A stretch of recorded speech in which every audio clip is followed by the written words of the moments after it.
Shalom saudara-saudara, berjumpa lagi dengan saya di channel Follow Gurusya TV. Kali ini kita akan membahas satu bagian firman Tuhan, yaitu 1 Tesalonika pasal 5 ayat 16 sampai 24. Saya akan bacakan dan perhatikan baik-baik. Bersukacitalah senantiasa, tetaplah berdoa, mengucap syukurlah dalam segala hal, sebab itulah yang dikehendaki Allah di dalam Kristus Yesus bagi kamu. Janganlah padamkan roh, dan janganlah anggap rendah nubuat-nubuat. Ujilah segala sesuatu dan peganglah yang baik. Jauhkanlah dirimu dari segala jenis kejahatan. Semoga Allah damai sejahtera menguduskan kamu seluruhnya, dan semoga roh, jiwa dan tubuhmu terpelihara sempurna dengan tak bercacat pada kedatangan Yesus Kristus Tuhan kita. Ia yang memanggil kamu adalah setia, ia juga akan menggenapinya. Nah, saudara yang dikasihi oleh Tuhan, semestinya kita membaca bagian firman Tuhan ini secara utuh. Saya menganjurkan saudara membaca dari pasal 1 Tesalonika itu dari pasal 1 sampai berakhir pasalnya yang kelima ini. Kenapa? Supaya kita bisa memahami secara utuh apa alasan-alasan Paulus begitu semangatnya dia untuk mengajak jemaat di Tesalonika bisa terus bersukacita di hadapan Tuhan. Nah, kalau kita sudah membaca jalan ceritanya dan kita mendapatkan bahwa sebenarnya sukacita yang diharapkan oleh Paulus terus ada di dalam kehidupan jemaat di Tesalonika ini adalah sukacita yang lahir dari sebuah pergumulan, ya, bukan sukacita biasa, ya, bukan sukacita sekedar dilandasi oleh karena kesenangan, tidak. Tetapi ini dilandasi sukacita yang dimaksud oleh Paulus, atau dalam bahasa Yunani itu disebut sebagai chara. Itu semestinya harus lahir dari agon. Agon itu artinya apa? Pergumulan. Jadi pergumulan itu menghasilkan sukacita. Dan sukacita yang seperti itulah yang dikatakan oleh Paulus dalam bagian ini. Bersukacitalah senantiasa. Dan tentunya ini tidak terlepas dari latar belakang bagaimana jemaat Tesalonika itu berdiri dan menjadi sebuah gereja yang utuh. Gak bisa dilepaskan dari latar belakang itu.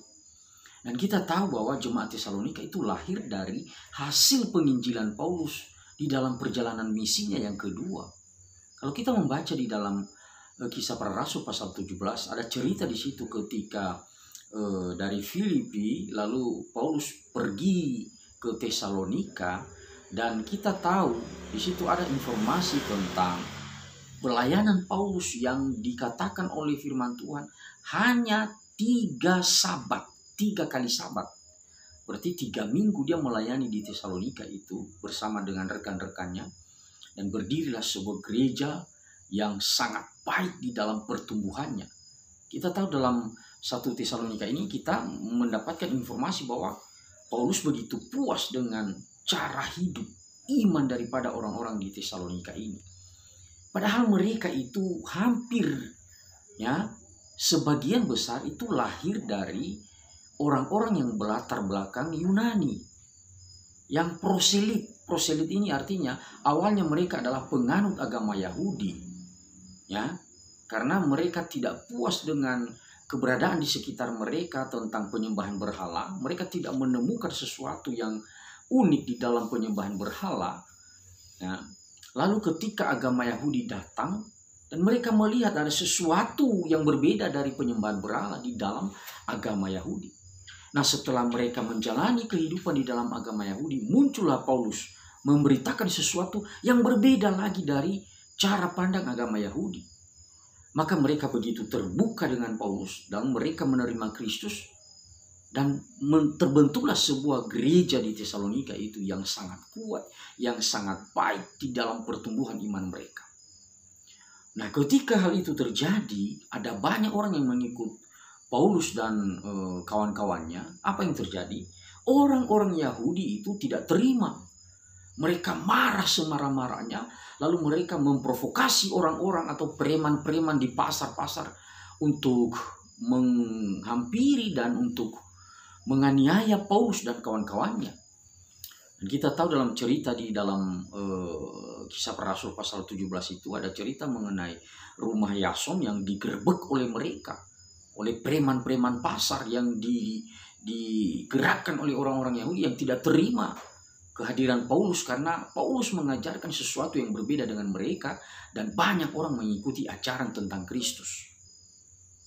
Nah, setelah itu Paulus pergi karena desakan itu, karena tindakan orang-orang yang terus melawan pemberitaan tentang Kristus itu, ya Paulus meninggalkan Tesalonika itu, lalu dia pergi ke Berea. Dan kita melihat nanti, ya, dia mengirimkan surat ini, ya, kepada orang-orang atau jemaat di Tesalonika itu, menyatakan setelah dia mengutus Timotius dan dia mendengar berita tentang pertumbuhan iman mereka yang luar biasa itu, mereka tetap ada di dalam iman, tidak goyah di dalam iman, meskipun ada penganiayaan, meskipun ada penderitaan, meskipun ada persekusi, tapi mereka tetap setia. Itulah yang menimbulkan sukacita Paulus dalam bagian ini. Jadi bagian ini, sukacita yang ditekankan oleh Paulus dalam bagian ini adalah sukacita yang lahir dari sebuah pergumulan. Maka Paulus terus menguatkan orang-orang di Tesalonika untuk mereka terus bertumbuh di dalam imannya mereka. Dan Paulus dalam bagian ini memberikan beberapa kali memuji orang-orang di Tesalonika ini. Nah, di bagian yang kita baca ini, ya, sesuai dengan tema kita, ya, orang-orang Tesalonika diharapkan oleh Paulus untuk terus setia di dalam takut akan Tuhan sampai kedatangan Tuhan, ya, yang kita tidak tahu kapan detail waktunya. Dan ada beberapa hal yang diungkap oleh Paulus di dalam bagian ini, yaitu bahwa berita yang disampaikan oleh Paulus sebenarnya yang melatar belakangi surat Tesalonika ini adalah berita tentang Kristus, ya, berita tentang Kristus. Kalau kita baca tadi Kisah Rasul pasal 17 ayat 3, di situ dikatakan bahwa Kristus itulah yang telah menderita, yang telah mati, lalu bangkit dari antara orang mati, dan itulah Mesias, Yesus, yang diberitahukan kepada kamu. Itu landasan, itu dasar daripada pemberitaan Paulus di Tesalonika selama 3 sabat itu, 3 minggu itu. Dan luar biasa, karena Injil adalah kekuatan Allah yang menyelamatkan. Banyak orang di Tesalonika itu diselamatkan, mengikut Kristus, percaya kepada Kristus dengan sungguh-sungguh di dalam iman percaya mereka. Dan iman orang-orang itu adalah iman mereka adalah iman yang sungguh-sungguh. Mereka tidak hanya percaya mengaku bahwa Yesus adalah Tuhan, tapi berani juga mengabdikan diri di dalam otoritas Tuhan. Itu iman, ya. Percaya dan berani menggantungkan kehidupan, berani menyandarkan kehidupan, berani hidup di dalam otoritas dan pemeliharaan Tuhan. Itulah iman orang-orang Tesalonika, dan Paulus memberikan pujian kepada mereka terkait hal itu. Nah, di dalam bagian yang kita baca ini, dan saya membagi 3 poin di dalam bagian. Yang pertama adalah Paulus mengharapkan mereka terus ada di dalam hara itu, dalam sukacita itu, sukacita yang dilahirkan oleh sebuah pergumulan. Agon yang melahirkan hara. Itulah yang dikehendaki oleh Paulus itu. Makanya di dalam bagian itu, dalam ayat 16, di situ dia katakan, bersukacitalah senantiasa, tetaplah berdoa, mengucap syukurlah dalam segala hal. Jadi 3 hal itu adalah 3 hal yang sejajar, Bapak Ibu. Ya, 3 hal yang sejajar. Ya, bersukacita, berdoa, mengucap syukur. Itu 3 hal yang sejajar. Sejajar artinya bahwa tidak ada hal yang terlalu dipentingkan. Sama semua. Posisinya sama. Dan dikatakan di akhir daripada ayat 18, di situ dikatakan, sebab itulah yang dikehendaki Allah di dalam Kristus Yesus bagi kamu. Artinya 3 hal ini harus terus dipertahankan. Bersukacita terus, berdoa terus, dan mengucap syukur terus dalam segala situasi apapun. Itu pun yang pertama.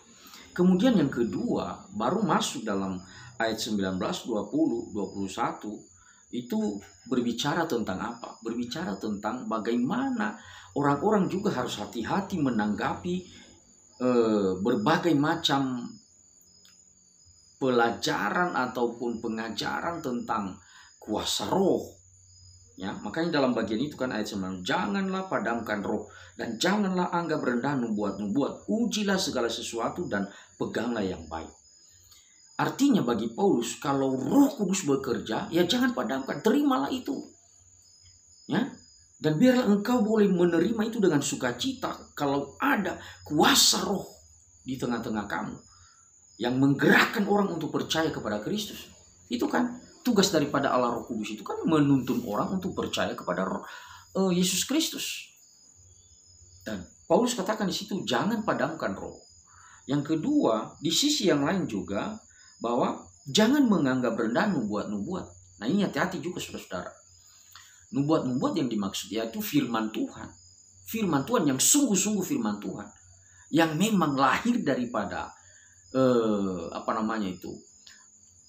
pemberitaan dari Tuhan. Tuhan menyampaikannya melalui para rasul. Dan Paulus dalam bagian itu menekankan tentang, ya jangan dianggap rendah kalau memang benar ada Tuhan berkarya melalui hamba-hambanya pada zaman itu. Dan itu jangan dipadamkan. Dan jangan dianggap rendah.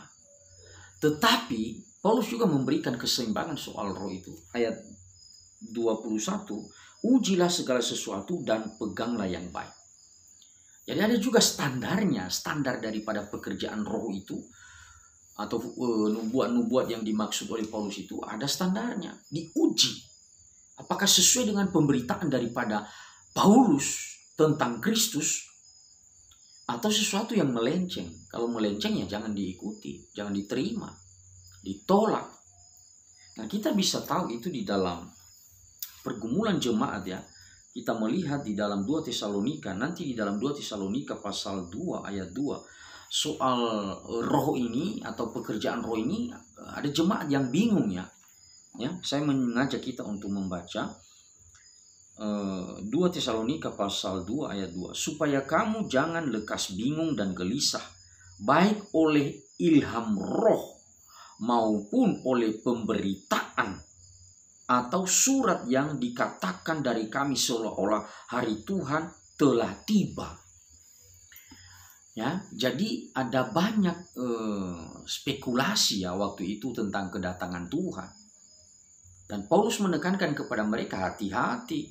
Yesus pernah katakan gak ada yang tahu kapan detail waktunya. Jangan terbawa arus dengan berbagai macam informasi, atau ada orang yang berani berkata, tanggal segini, atau esok, atau lusa, atau minggu depan, bulan depan, Yesus akan datang. Jangan terkecoh dengan informasi itu. Dan jelas ya, dalam 2 Tesalonika ini tadi kita dapatkan informasi bahwa memang mereka bingung soal itu karena berseliweran segala macam acara. Jadi hati-hati untuk Bapak Ibu dan Saudara yang dikasihi oleh Tuhan. Hati-hati, harus berani untuk menguji segala sesuatu, jangan gampang. Jadi segala sesuatu itu yang mengklaim diri itu adalah nubuatan dari Allah, itu perlu diuji dengan kebenaran firman Tuhan. Jadi yang mengujinya itu adalah kebenaran atau firman Tuhan. Itu poin yang kedua. Dan yang ketiga, yaitu di dalam ayatnya yang ke-22 itu, jauhkanlah dirimu dari segala jenis kejahatan. Ya, ayat 23, 24, ya, semoga Allah damai sejahtera menguduskan kamu seluruhnya, dan semoga roh jiwa tubuhmu terpelihara sempurna dengan tak bercacat pada kedatangan Yesus Kristus Tuhan kita. Ia yang memanggil kamu adalah setia, ia juga akan menggenapinya. Artinya apa? Yang penting kalian sudah ada di dalam sukacita yang seperti itu. sukacita yang lahir dari pergumulan, dan teruslah pertahankan itu. Nah, kemudian yang kedua, hati-hati dengan adanya berbagai macam ajaran tentang kuasa roh. Dan yang ketiga sekarang adalah, yang paling penting bagimu adalah jagalah dirimu, jangan bercelah, menunggu kedatangan Tuhan yang kedua kali itu. Ya, menunggu harinya Tuhan. Jadi itu poin yang penting, menjaga kehidupan, menguduskan diri, ya, menguduskan hidup di hadapan Tuhan. Itu jauh lebih penting daripada segala macam aksi-aksi yang lain. Karena itu adalah bukti seseorang ada di dalam Tuhan. Ya, tampak di dalam bagaimana dia terus ada di dalam konsistensi untuk menjaga hidupnya tetap kudus di hadapan Tuhan. Karena kita tidak tahu kapan Tuhan akan datang menjemput kita masing-masing. Atau kapan dia datang untuk menghakimi seluruh isi dunia ini. Mari kita siapkan diri kita. Tuhan memberkati. Amin.